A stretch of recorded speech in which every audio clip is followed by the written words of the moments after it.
kuko n'ubu ndiho mbabaye.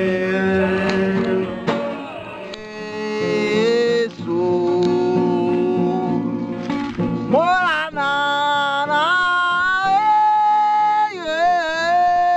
Yesu warangijije unkura mu gahinda kanyaganande.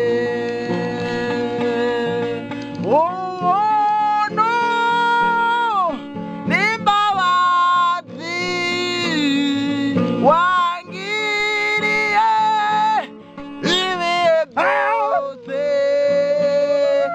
uhorana nanje Yesu ugu